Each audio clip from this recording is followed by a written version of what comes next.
Un saludo muy especial para nuestros suscriptores y para todas las personas que nos acompañan el día de hoy en este video. Quisiera saludar muy especialmente a nuestros suscriptores de Uruguay y de Chile que nos han enviado en esta última semana mensajes muy alentadores y muy con manifestaciones de agradecimiento por la labor que venimos cumpliendo académica en la difusión de estas charlas sobre historia y filosofía del derecho, y que sabemos que les han servido para sus estudios de maestría y de doctorado. De manera que para ellos un saludo muy especial, y manifestar a todos nuestros suscriptores y a cualquier persona que quiera hacerlo, mandarnos observaciones, comentarios, críticas, etc. Y estaremos siempre dispuestos a recibirlas con muy buen ánimo y responderlas en forma lo más oportuna posible. En intervenciones anteriores habíamos señalado cómo el llamado neoconstitucionalismo, o más técnicamente el Estado constitucional de mediados del siglo pasado y que llega hasta nuestros días, tenía como origen fundamental dos factores.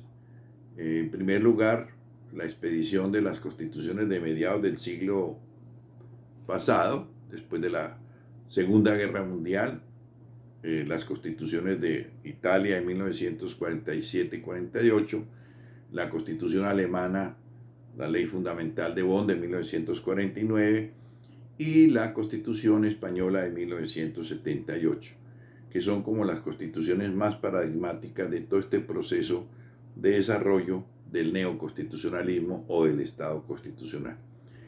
Podríamos decir igualmente que hay otras constituciones de este periodo que igualmente entran dentro de esta corriente, como la constitución portuguesa de 1976, a la caída de la dictadura del salazarismo, la constitución francesa de 1946, después de la liberación de Francia de la ocupación nazi. En fin, habría otros textos constitucionales que estarían en esta misma línea del neoconstitucionalismo. Sin embargo, nos referimos fundamentalmente en ocasión pasada a estas tres grandes constituciones. Y el otro factor para la construcción del neoconstitucionalismo han sido los aportes teóricos de filósofos muy importantes y de juristas, como el caso de John Rawls, Donald Dworkin, Jürgen Habermas, Robert Alexy, Sarravesky y Carlos Santiago Nino, lo mismo que Luigi Ferrajoli en Italia. Habría otros más, por supuesto, pero digamos que estos son los autores que han marcado en forma decisiva esta corriente del derecho contemporáneo. Bien, entonces nos vamos a ocupar en primer lugar de John Rawls. Para mí, John Rawls significa la reintroducción de la ética, de la moral en la comprensión del derecho. Habíamos señalado cómo el rancio positivismo que dominó casi un siglo la construcción jurídica en Occidente, pues había expulsado la moral, había expulsado la ética, había expulsado cualquier consideración de tipo de justicia, de equidad de las normas jurídicas. Y por eso John Rawls es muy importante, porque Rawls reintroduce la moral, reintroduce la ética para entender y para comprender la producción jurídica.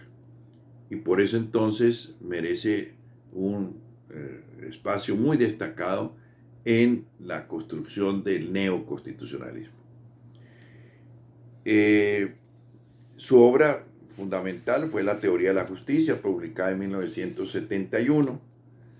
Y a propósito, pues, de la obra de Rawls, Michel Sandel, que es un filósofo moral muy importante en Estados Unidos, igualmente profesor de Harvard, ha sostenido lo siguiente sobre la obra de Rawls. No podemos olvidar que este filósofo es el autor más convincente en favor de una sociedad igualitaria que haya producido la filosofía política estadounidense hasta la fecha. Por su parte, un distinguido profesor de la Universidad Nacional, Óscar Mejía Quintana, igualmente ha señalado sobre el trabajo de Rawls lo siguiente. La teoría de la justicia de John Rawls, cuyos planteamientos constituyen un audaz intento por fundamentar una nueva concepción de la moral, la política y el derecho, y de sus relaciones entre sí, con sustanciales connotaciones para el desarrollo de la democracia, que se inscribe, como la obra de Jürgen Habermas, en lo que ha dado en llamarse democracia deliberativa. Estas son dos apreciaciones de dos ilustres académicos sobre la obra de John Rawls que manifiestan su importancia en el desarrollo de las concepciones modernas o contemporáneas del derecho. Vamos pues a mirar en forma muy sintética el pensamiento de Rawls sobre la justicia y desde luego haciendo un poco a un lado ciertos tecnicismos filosóficos que distraen a veces y que impiden que podamos ver el grueso de su pensamiento y la importancia de ese pensamiento para el desarrollo del derecho contemporáneo. La teoría de la justicia de Rawls. Yo diría que John Rawls ha buscado elaborar un modelo procedimental para construir una sociedad más equitativa, una sociedad más justa. Rawls ha planteado sin duda la idea de que no basta que una sociedad sea una sociedad ordenada, eficiente, etcétera, sino que una sociedad debe ser ante todo justa. La justicia es para Rawls un elemento esencial de toda sociedad. Ahora bien, esto contrasta por supuesto con las posiciones positivistas como las de Kelsen, que había sostenido pues que la justicia podría ser un elemento de la construcción normativa, pero que no era un elemento esencial, o peor todavía, cuando decía que la justicia era un bello ideal, pero no sabíamos qué era. Aquí el gran esfuerzo de Rawls, como también en el caso de otro importantísimo filósofo, Amartya Sen, es mostrar en concreto qué puede ser y cómo puede operar la justicia. Por eso hablamos de un modelo procedimental. Bien, se trataría entonces de construir una sociedad justa y equitativa. Y para eso, Rawls parte de una idea antigua, el contractualismo del siglo XVIII, pero con unas características muy distintas. Rawls, desde luego, ha revivido el contractualismo, pero repito, no el contractualismo de los ilustrados del siglo XVIII que buscaban explicar el origen de la sociedad, el origen del gobierno, etc. El contractualismo de Rawls busca es cómo establecer unas reglas de justicia en la vida social. Cómo crear una sociedad justa, en otras palabras, para decirlo en forma más sencilla. Entonces, él considera que quienes van a definir las reglas de equidad, las reglas de justicia, cómo vamos a repartir derechos y obligaciones en una sociedad, cómo vamos a repartir bienes primarios en una sociedad. Bien, quienes van a realizar esa obra son seres, piensa Rawls, racionales, seres libres, y que tienen como misión ni más ni menos que hacer ese reparto, establecer las reglas del reparto. Y para ello entonces, Rawls considera que estas personas deben estar en una situación de lo que él llama la posición original, deben estar en una situación de lo que él llama también el velo de la ignorancia. El velo de la ignorancia significa que quienes van a definir estas reglas de reparto, de obligaciones, de derechos, de bienes primarios, deben hacer abstracción de sus condiciones particulares, sus condiciones de fortuna, de clase social, de inteligencia, condiciones naturales, como si son o más o menos inteligentes, dónde se nació, el lugar geográfico donde se va a desarrollar la actividad de reparto, etc. Todo eso va a ser objeto del velo de la ignorancia, la abstracción total sobre estas condiciones particulares. ¿Para qué? Para que estas condiciones de ventaja no influyan en las reglas de reparto. De tal manera que, siendo una persona rica, siendo una persona de una clase social más pudiente, siendo una persona más inteligente, que esas condiciones no permitan que las reglas de reparto se vean afectadas por condiciones de ventaja. Allí entonces la justicia para Rawls opera como imparcialidad. En segundo lugar, quienes hacen esas reglas de reparto tienen que tener en cuenta que los bienes primarios, como pueden ser el trabajo, la vivienda, la educación, la salud, etcétera, bienes primarios, tienen que ser repartidos de forma tal que favorezcan a aquellos sectores de la sociedad que en la lotería de la vida no han sido favorecidos. De suerte que estos bienes primarios deben ir fundamentalmente a crear condiciones de cierta igualdad entre todos los miembros de la sociedad. La igualdad de oportunidades, en otras palabras, a través de un reparto de los bienes primarios en favor de los menos favorecidos por la fortuna.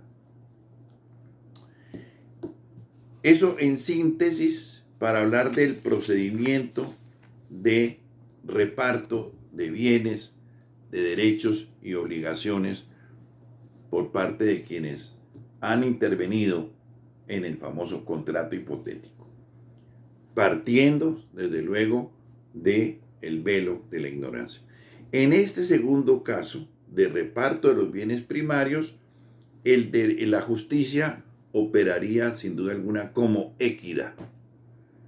Y por supuesto entonces para Rawls, justicia es imparcialidad por un lado en el reparto de bienes y equidad para favorecer a los más pobres, a los más necesitados, a aquellos que en la lotería de la vida han sido menos agraciados. En definitiva, pues, el igualitarismo de Rawls, y leo, considera primero que las instituciones de una sociedad pueden ser consideradas como justas cuando la vida de las personas depende de cada uno autónomamente y no de los azares de la naturaleza, es decir, la lotería de la vida. Lo que a cada uno le ha tocado en suerte, que eso no sea lo que defina la vida y el desarrollo de las personas. Segundo, para lograr lo anterior, las instituciones deben orientarse a igualar a los individuos en sus circunstancias, lo que llamamos la igualdad de oportunidades, lo que se traduce en dotar a cada persona de un conjunto de bienes primarios, educación, trabajo, salud, etc. Y tercero, lo anterior no significa para Rawls alcanzar una igualdad rígida y absoluta.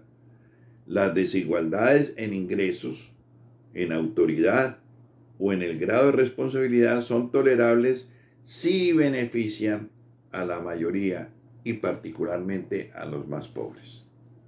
De manera que ciertas condiciones de desigualdad, ciertas ventajas para algunas personas frente a otras, se justifican para Rawls si favorecen a los más pobres, a los más necesitados. Entonces uno podría decir, por ejemplo, que si los médicos reciben emolumentos importantes, jugosos, valiosos, eso sí que se justifica siempre y cuando mejore la salud para los más pobres. De manera que cierto nivel de desigualdad, cierto nivel de desequilibrio es posible siempre y cuando favorezca a la mayoría y particularmente a los más necesitados.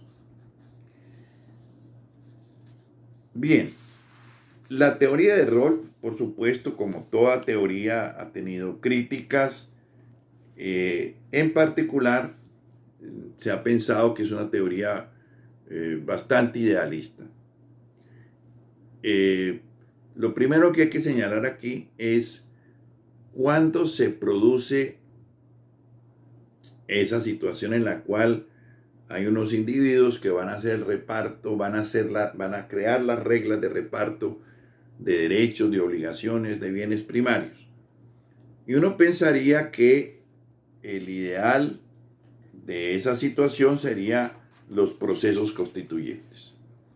Sería en un proceso constituyente donde los individuos que van a ser los redactores de las reglas de reparto, que están concebidas en la Constitución básicamente, pues van a tener que actuar con imparcialidad y buscando fundamentalmente que los bienes primarios lleguen a los más necesitados. Pero ¿quién garantiza que quienes han intervenido en el proceso constituyente con imparcialidad y buscando favorecer a los más necesitados, a los que la lotería de la vida no los ha agraciado, van después ya en posiciones de poder a mantener ese mismo criterio de imparcialidad y de equidad con el cual se actúa en el proceso constituyente? Uno podría mirar muchas veces cómo con posterioridad a un proceso constituyente, las normas legales expedidas por congresos, integrados incluso por personas que intervinieron en el proceso constituyente, no van a ser coherentes con las reglas de reparto establecidas constitucionalmente. Es decir, personas ya en condiciones normales, ya no en las condiciones ideales que plantea Rawls del velo de la ignorancia, van a actuar según sus intereses, según sus condiciones particulares, olvidando el criterio de imparcialidad y de equidad con el cual se movieron cuando eran constituyentes. Habermas considera que es muy difícil que personas egoístas actúen en forma objetiva e imparcial. Y por eso entonces se ha señalado que la concepción de Rawls es una concepción bastante idealista sobre la manera de entender al ser humano. Creer que el ser humano siempre va a actuar en forma altruista. Pudo actuar altruísticamente en algún momento, pero no lo va a hacer siempre. Por su parte, el profesor Gerald Cohen, que es un profesor muy importante, inglés, que pertenece a una corriente que podríamos llamar el marxismo académico, considera que la corrección de las desigualdades producto de la lotería de la vida ha sido poco exitosa en las sociedades capitalistas. Y dice lo siguiente: cuando se ha intentado seriamente efectuar esa corrección de injusticia, de desigualdad, etc., se han presentado grandes movimientos y salidas de capital de tal magnitud que dejan en sangre al país que lo ha intentado. Y bueno, podría demostrarse estas aseveraciones con situaciones incluso recientes, como el caso del Perú, donde se ha elegido a un presidente de origen popular, y eso ha significado que cantidad de capitales han salido huyendo del Perú, han afectado desde luego la economía de ese país, simplemente porque aparece un candidato que no corresponde a los intereses dominantes. Es un candidato que podría significar un nuevo reparto de bienes y de obligaciones dentro de la sociedad, y eso no gusta a los sectores dominantes. Y desde luego uno tendría que leer Tiempos Recios de Vargas Llosa, que no es ningún comunista ni marxista, en el cual relata cómo se afectó la vida económica de Guatemala cuando Jacobo Arbenz trató de corregir las desigualdades sociales en ese país, y cómo finalmente esto terminó en un golpe de Estado, que no solamente fue el golpe de Estado de Castillo Armas, sino que significó todo un periodo de terribles masacres y de terrible dolor para el pueblo guatemalteco durante más o menos 30 años.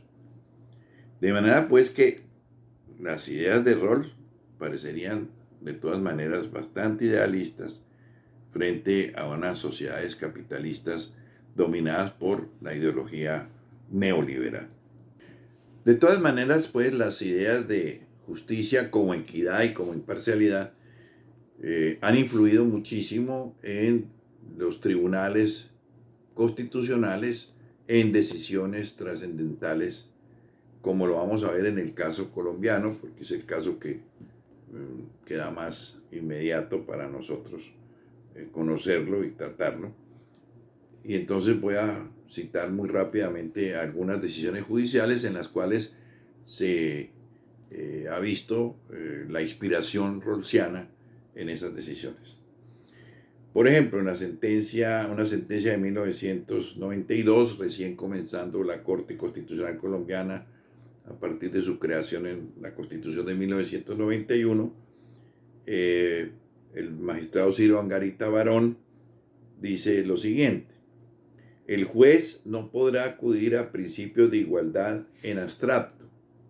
Para Rawls, toda distribución de recursos, para que sea justa, debe mejorar al menos la condición de los menos favorecidos, lo que significa plantear que la justicia es un problema de repartición y de asignación estatal frente a recursos disponibles. El resultado final, independientemente de quiénes sean los beneficiarios o los afectados, no puede desmejorar la situación de los más pobres. Por su parte, otro magistrado, Alejandro Martínez Caballero, en sentencia de 1996, también cita a Rawls diciendo que todos los valores de la sociedad deben ser distribuidos igualitariamente, a menos que una distribución desigual de alguno redunde en una ventaja para todas las personas. La injusticia consistiría, dice él, en que una ventaja redunde en beneficio para unos pocos. Otras sentencias de la Corte en las cuales se cita a Rawls sería la de 2004, del magistrado Alfredo Beltrán Sierra, en la que se invoca la tesis de Rawls para decir que las decisiones del Congreso no solo deben ser el producto de la mayoría, sino que deben ser justas, esto es, imparciales, y que mejoren la situación de los más pobres. Igualmente, el magistrado Carlos Gaviria Díaz, en una sentencia de 1994, sostiene pues que el ser humano es un fin en sí mismo y no puede ser utilizado como medio para un fin determinado. Es decir, la idea de Kant que Rawls permanentemente reitera. Y cita a Rawls, por supuesto, cuando hace esta alusión al pensamiento de Kant. La sentencia 2005 del magistrado Sierra Porto, en la cual se ocupa la Corte sobre el velo de la ignorancia de Rawls y dice que es una condición de imparcialidad para definir las reglas de justicia en todos los casos. De manera que, digamos que las concepciones de Rawls han servido fundamentalmente para inspirar fallos muy importantes de los tribunales constitucionales, en particular el caso del Tribunal Constitucional colombiano. Hemos trabajado pues en el día de hoy muy rápidamente y sintéticamente la obra de este gran filósofo norteamericano y de su gran influencia en el pensamiento del neoconstitucionalismo contemporáneo. Muchísimas gracias a todos y los esperamos en una nueva ocasión.